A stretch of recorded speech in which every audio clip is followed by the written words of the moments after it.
Hey, what is up YouTube? My name is Mr. Kyle Cohen. I'm a 4th grade teacher in Cleveland, Ohio, and thanks so much for clicking on today's video. With everything going on in the 2020 school year, I feel like it's really challenging to focus on anything positive. We are going through more challenges and more obstacles and more barriers than any of us thought were even possible this school year. And whether you are teaching remotely, whether you are teaching hybrid, whether you are in person, we are all in this together because this has been really hard. With all of that being said, I thought today I would focus on some specific positive things that have been going really well in my classroom this school year. I've been doing some reflecting over the past few days on Thanksgiving break, and I really wanted to share out some things that are actually working, and maybe these things apply to you if you are teaching in person, or maybe if you are shifting into in-person at any time over the next however many months. Hopefully some of these things are useful for you, and you can apply them into your classroom with students. If you have not done so already, make sure you hit that red subscription button down below. Would love for you to be part of this community, and let's get into it.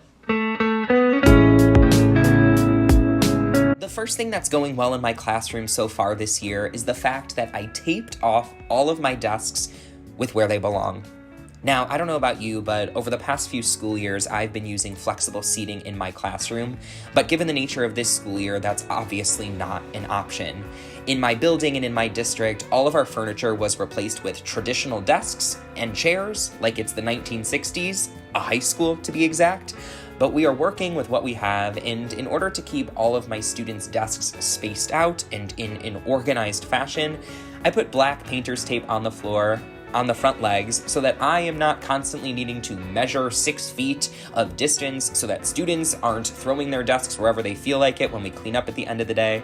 This has kept things organized, this has kept me sane, so I highly recommend taping off desks if you have not done so already.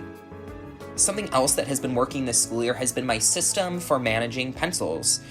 Pencils and sharpening pencils and pencils on the floor, all things pencils are one of my greatest teacher pet peeves, so I was really overwhelmed with how to manage this all this school year in particular. But I have 2 bins, one is sharp, one is dull. When students need a sharp pencil, they grab one from the sharp. They are specifically instructed to only grab one pencil, and when it breaks, when it needs to be sharpened, it goes in the dull. I then take care of sanitizing all pencils at the end of the day. I take care of sharpening all pencils at the end of the day. Typically, I would have a student do this, but again, to make sure we're being as safe as possible, I just take care of it. It has worked. We have managed to get through the day, and no one gets up and sharpens pencils in the middle of a lesson. Absolutely not. All things relating to my classroom library have also been working this school year. Students are able to go to the classroom library one at a time. They look with their eyes, and then they choose one book from the shelf, they pull it off the shelf, and once they touch it, it's theirs. So there is no filing through books, touching all of the books, looking through everything. And they have done a really incredible job managing this system in our classroom library. After students finish a book, it goes in this white bin where it sits in quarantine for a week. Then I make sure the book is nice and sanitized, and it goes back into the library.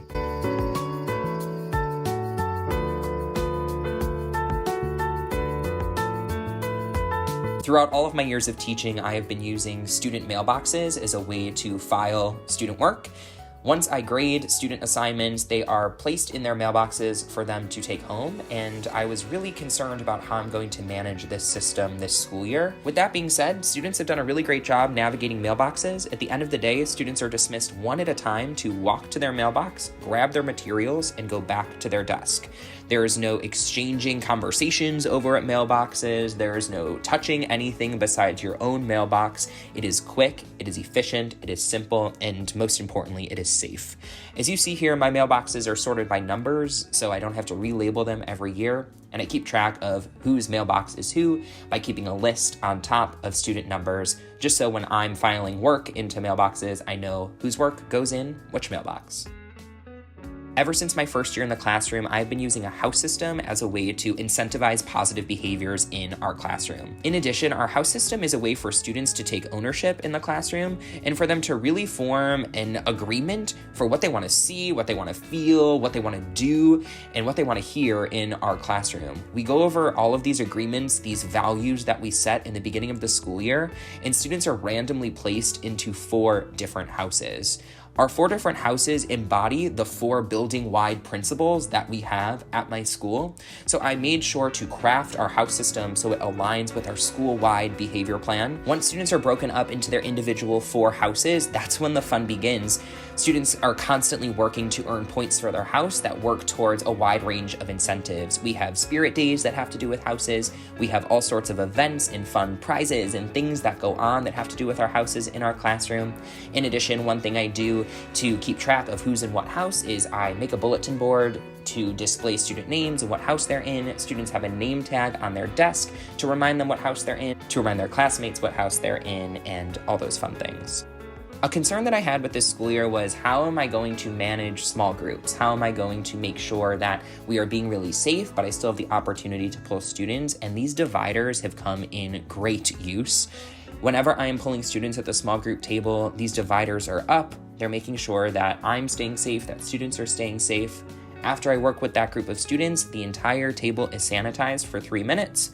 No one uses the table, and then we go back at it once the table is all sanitized and clean. Again, this is just one added layer of protection when working with students in a small group, because we all know that that time is so valuable and where some of our most powerful learning takes place. One final system and classroom-related thing that has been going extremely well this school year has been my implementation of Google Classroom. Now, I know Google Classroom has been a thing for quite some time, but I really have not gotten into it until this school year, given the fact that we started the year out hybrid. So when my students were on our hybrid schedule, I had 2 different main tabs within our Google Classroom, our School tab and our Home tab. Under School, we had everything that students were expected to do in school that week.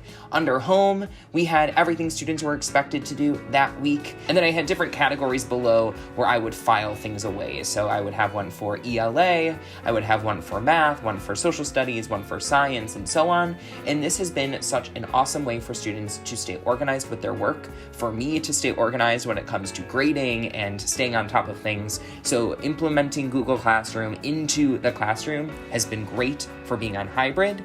And finally, it's been great for when we are in the classroom. Things are so much faster since we have been regularly using Google Classroom. I am back with my students 100% in person, so using Google Classroom even when we are in school has been a lifesaver.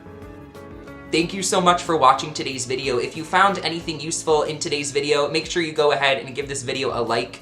Also, what is working for you in your classroom? Whether you are teaching remotely, hybrid, in person, what is actually going well for you? I'm sure there's something positive that you could take away from this school year. Leave a comment down below sharing those positives, share out what's actually working for you and your students this year. Again, if you have not done so already, make sure you hit that red subscription button down below. It would mean so much to me. Thank you so much for watching today's video. I so appreciate you being here, and I will catch you in the next one.